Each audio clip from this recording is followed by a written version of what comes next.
Satlantas minibus travel versus truk 3 tewas.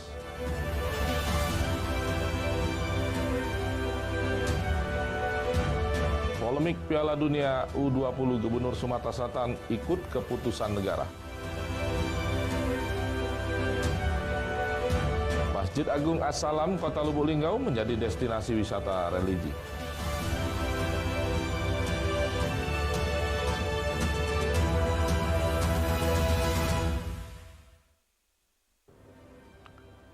Selamat pagi, selain 3 cuplikan berita utama tadi, sejumlah informasi penting lainnya telah disiapkan tim Anyus Sumsel edisi hari ini Selasa 28 Maret 2013. Saya Romy Afriansa, inilah Anyus Sumsel selengkapnya untuk Anda.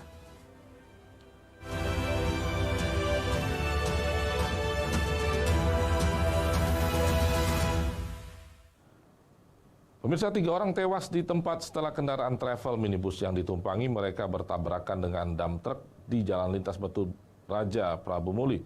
Peristiwa ini terjadi di Desa Kurup Lubuk Batang, Ogan Komering Ulu, hari Minggu kemarin.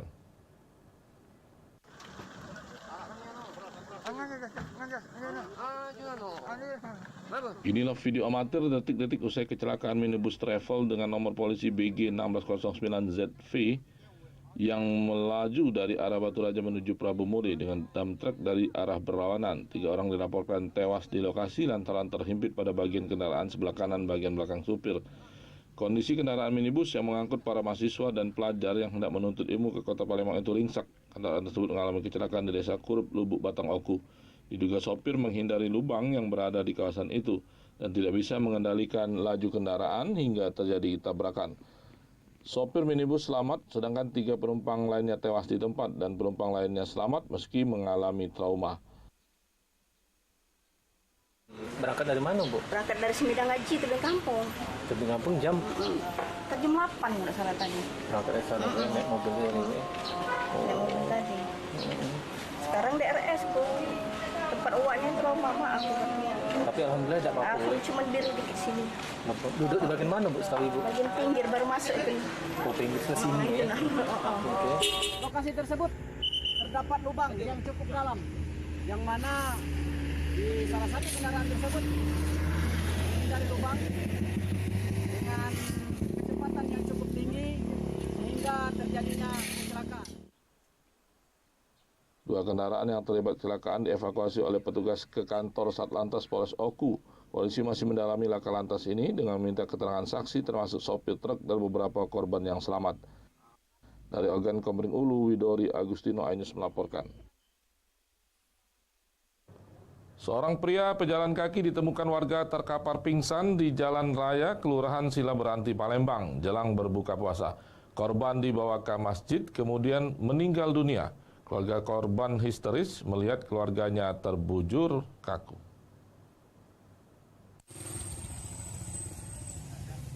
Jemaah Masjid Hidayatullah Kelurahan Silaberanti, Palembang, Sabtu malam sempat heboh dengan adanya seorang pria meninggal dunia di ruang marbot masjid. Mendapat informasi dari sosial media, keluarga korban pun mendatangi masjid dan menangis histeris. Pengendara becak motor saksi mata yang melihat korban sebelum meninggal mengatakan korban sempat pingsan. Lalu warga membawanya ke masjid, namun tak lama berselang pria tersebut meninggal dunia. Meninggal tadi, itu gimana awalnya? Awalnya dia jantung dari depan itu. Terus? Rupanya di sini masih tidak sadar. Oh, udah sadar. Luka lah dia atau apa? Luka-luka campak tu lah. Campak tu lah. Dia tuh pakai jalan kaki atau Jalan. pakai? Oh, jalan kaki. Bukan jemaah gitu, bukan? Bukan. Dari keterangan keluarga korban, pria tersebut bernama Wahyudi, umur 39 tahun, warga Simpang Kayu Agung, Pelaju, Kota Palembang. Kita berusaha menghubungi pihak keluarga dan kita menghubungi juga Inafis untuk kita lakukan pemeriksaan awal, namun tidak ditemukan tanda-tanda kekerasan di tubuh korban. Sebab meninggalnya apa, Pak? Karena tidak ada ditemukan tanda-tanda kekerasan dan menurut keluarga juga korban ini dalam keadaan yang kurang sehat. Jasad Wahyudi kemudian dibawa pihak ke keluarga dengan mobil ambulan dikawal tim Inafis kepolisian. Dari Palembang, Guntur Ainus melaporkan. Pemirsa, Gubernur Sumatera Selatan Herman Deru tidak mau jumawa menanggapi terkait keikutsertaan tim nasional Israel dalam perhelatan Piala Dunia U20 di Indonesia. Menurut Herman Deru, dirinya tidak memiliki kapasitas untuk menentukan negara mana yang akan tampil.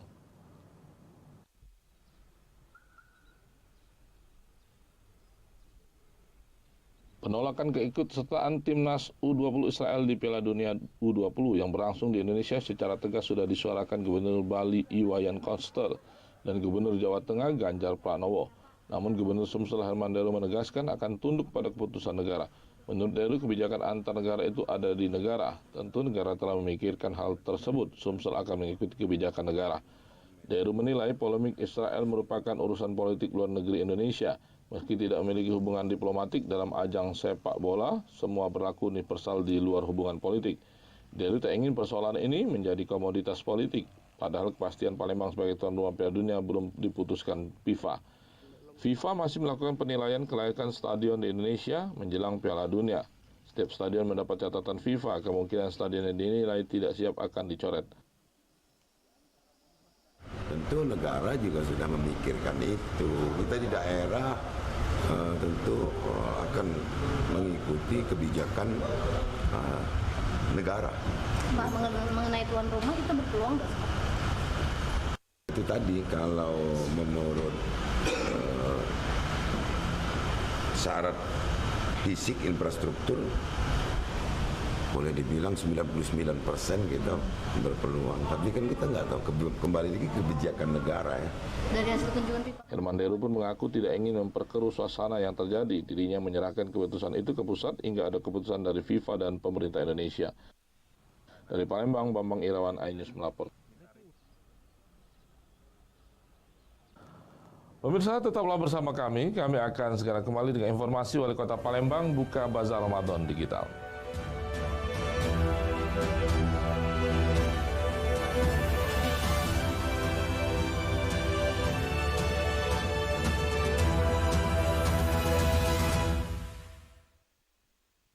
Isi akhir pekanmu dengan nasihat kehidupan bersama ustadz-ustadz ternama.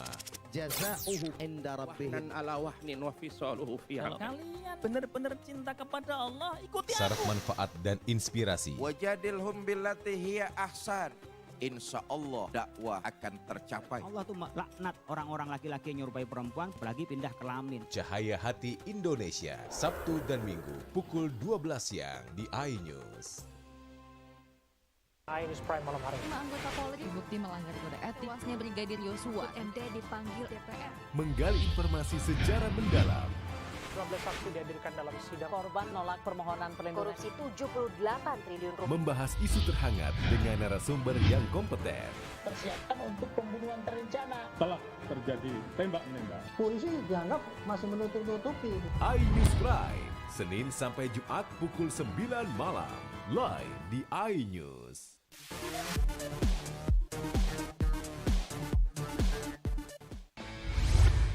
Morning Update, ada apa di hari ini? Menemani pagi Anda dengan informasi yang menarik. Floraima terkenal dengan bentuk puncaknya yang menyerupai meja. Timun laut biasa disebut dengan tripan. Bersama bintang tamu yang inspiratif. Ini di atas lutut kiri, tinggal angkat tangannya ke atas. Morning Update, Senin sampai Jumat pukul 7 pagi di iNews. Kompilasi seputar keunikan, keajaiban, dan hal-hal menarik di berbagai belahan dunia. Tahukah Anda jika di bumi ini banyak jenis hewan yang masih misterius? Sebuah kawas secara tiba-tiba muncul di wilayah semenanjung Yamal Peninsula. Inilah kucing berkaki hitam yang hidup di 3 negara di Afrika. Lucu namun mematikan. OMG, setiap hari pukul 19.45 di iNews.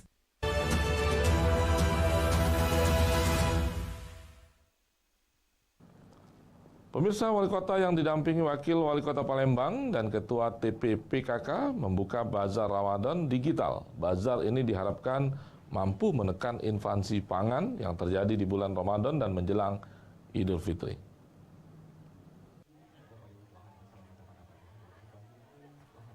Untuk menekan inflasi pangan yang terjadi di bulan Ramadan hingga menjelang Idul Fitri, pemerintah Kota Palembang bekerja sama dengan Bank Indonesia menggelar Bazar Ramadan Digital yang akan diselenggarakan di 18 titik atau kecamatan yang ada di Kota Palembang.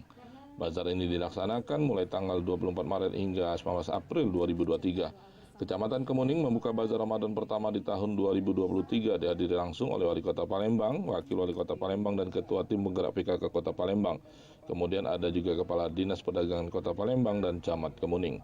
Terlihat animo masyarakat cukup besar, pasalnya kebutuhan pokok yang dijual di Bazar Ramadan tersebut harganya jauh dari pasaran. Kita harus ngeremkan semua kebutuhan, tapi beda, kontradiktif, beda.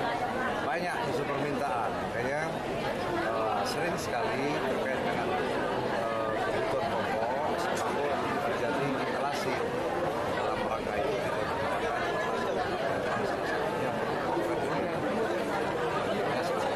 Terima kasih kepada semua pihak yang telah serta kegiatan ini secara terlaksana di 18 kecamatan. Merupakan kegiatan tahunan memenuhi kebutuhan barang pokok. Termasuk tujuan menjual produk bahan kebutuhan barang pokok ini di bawah harga pasar. Kita harapkan para distributor yang ada di Kota Palembang. Dan untuk terkait dengan adanya pembayaran non tunai, masyarakat tetap boleh membeli secara tunai dan non tunai, tapi dengan Sistem pembayaran pada bazar tersebut warga diberikan dua pilihan, bisa secara tunai maupun pembayaran melalui aplikasi digital. Dengan belanja di atas 150.000, masyarakat pun akan mendapatkan paket sembako dari Bank Indonesia. Dari Palembang, Erwin Setiawan, iNews melaporkan. 12 orang bakal calon DPD RI dinyatakan memenuhi syarat verifikasi administrasi perbaikan oleh KPUD Sumatera Selatan. Bacalon DPD RI ini akan mengikuti tahap verifikasi faktual hingga pengumuman 8 April mendatang.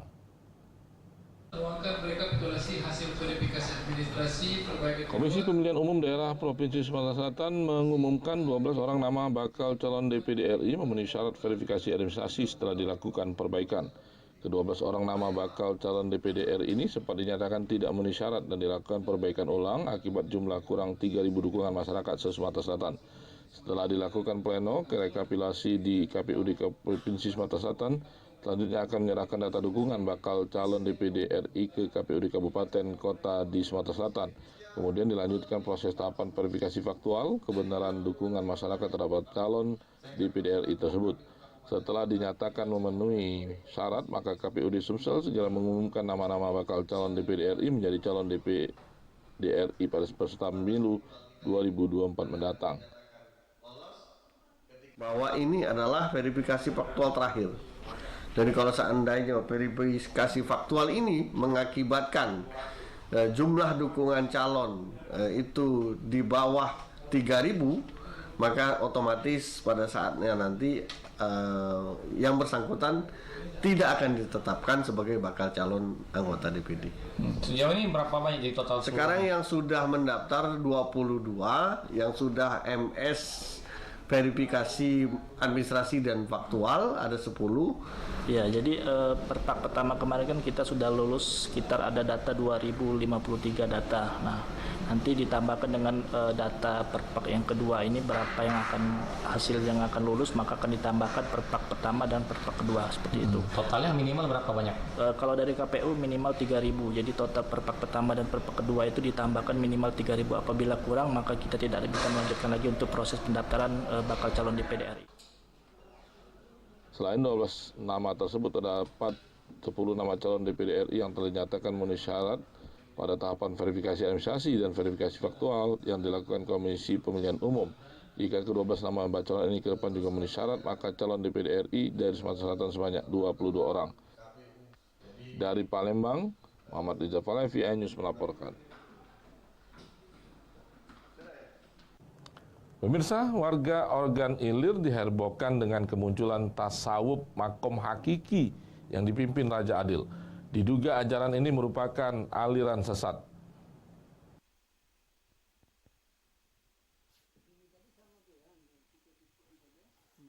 Belakangan ini viral isu adanya aliran sesat yang sedang berkembang di Desa Kuang Dalam, Kecamatan Lambang Kuang, Kabupaten Organ Ilir.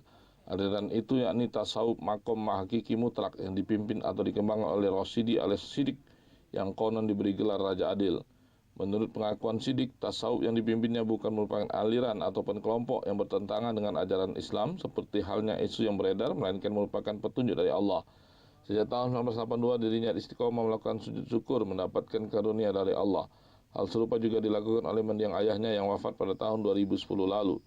Kemudian di tahun 2014 Sidik mengaku mendapat petunjuk berupa tasawuf makom hakiki mutlak, lalu dirinya diberi gelar Raja Adil. Gelar Raja Adil diklaim didapat saat sedang beraktivitas seperti biasa.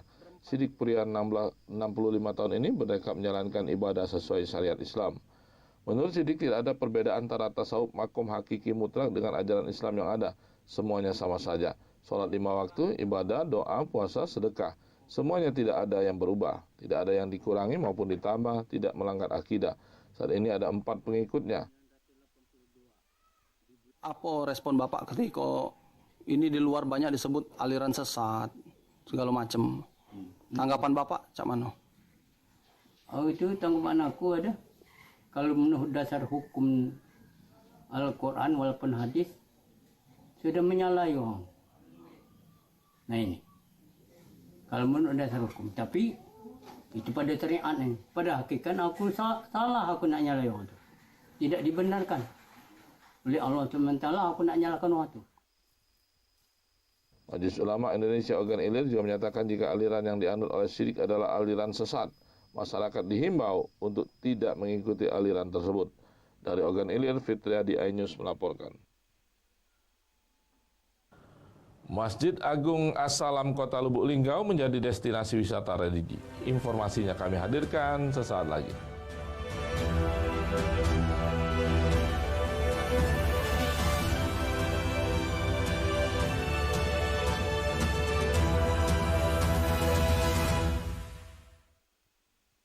Isi akhir pekanmu dengan nasihat kehidupan bersama ustadz-ustadz ternama. Wajadilhum billati hiya ahsan. Insyaallah Cahaya Hati Indonesia, Sabtu dan Minggu pukul 12 siang hanya di iNews.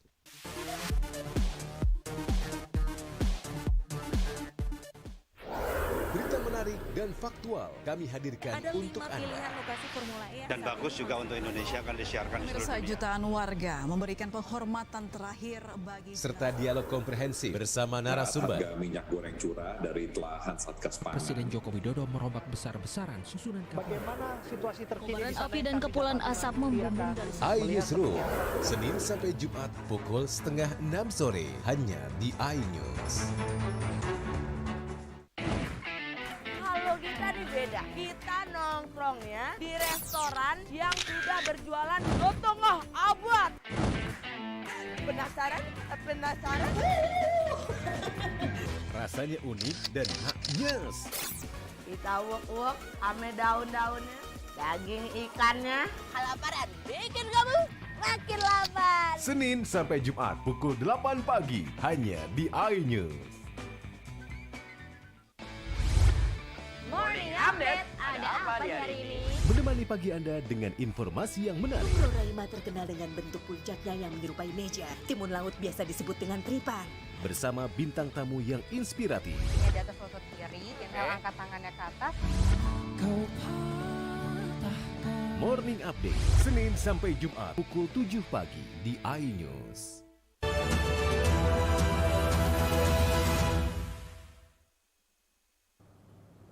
Pemirsa, ada satu kuliner khas yang hanya bisa ditemui saat bulan suci Ramadan. Namanya bubur suro yang dibuat di Masjid Al-Mahmudiyah atau Masjid Suro. Bubur lezat yang terbuat dari beras dan daging sapi ini merupakan menu berbuka puasa dan warga pun antri untuk mendapatkannya.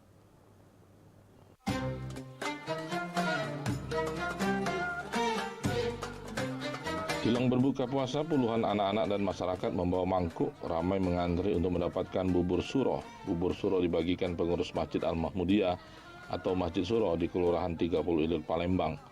Bubur suro merupakan kuliner khas di bulan Ramadan yang dibagikan kepada jemaah masjid dan warga sekitar saat bulan Ramadan, dan bubur suro telah menjadi menu khas untuk berbuka puasa.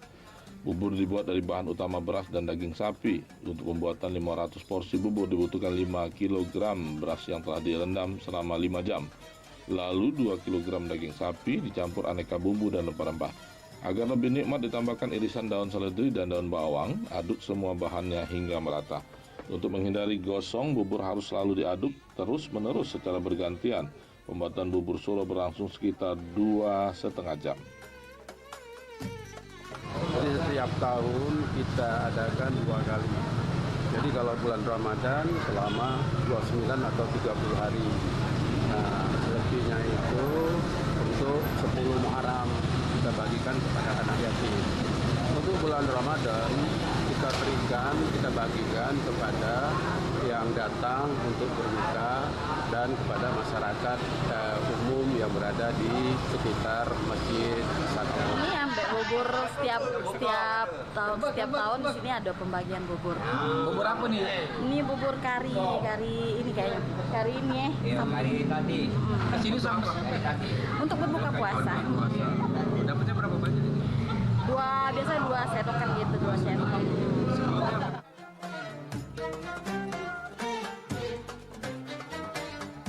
Bubur Suro disajikan untuk menu berbuka bagi warga sekitar, pengurus masjid dan musafir yang mampir di Masjid Suro.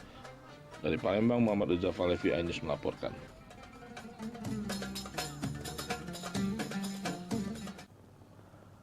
Taman Kurma dan Kubah yang sangat mirip Masjid Nabawi menjadi Masjid Agung As-Salam, merupakan destinasi wisata religi. Masjid yang berada di pusat kota Lubuk Linggau ini menjadi ikon kota Lubuk Linggau. Berikut liputannya untuk Anda.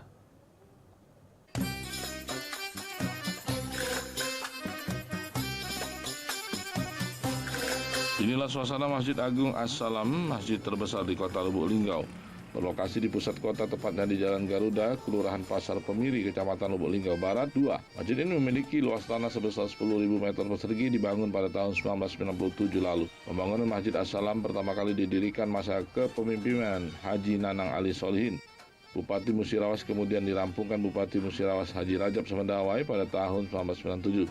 Tahun 2013 diadakan pembongkaran langsung oleh Bapak Haji SN Pranaputra Sohe, Wali Kota Lubuk Linggau, sekaligus dipercantik dengan adanya Taman Kurma dan kubah masjid yang mirip dengan kubah Masjid Nabawi di Madinah, Arab Saudi. Ya, seperti kita lihat bersama, kemegahannya, nampak kemegahannya melambangkan modernisasi Lubuk Linggau. Lubuk Linggau itu masyarakat Madani, seluruh ini dari ras yang ada di kota Lubuk Linggau itu ada di Lubuk Linggau. Arsitektur masjid berkonsep Timur Tengah ini mempunyai 2 warna ciri khas, warna biru langit dan warna kuning keemasan, melambangkan kesucian umat Islam. Dari Lubuk Linggau, Aprian Sakarim, iNews melaporkan. Informasi tadi sekaligus mengakhiri kebersamaan kita pagi hari ini. Terima kasih atas kebersamaan Anda. Sampai jumpa.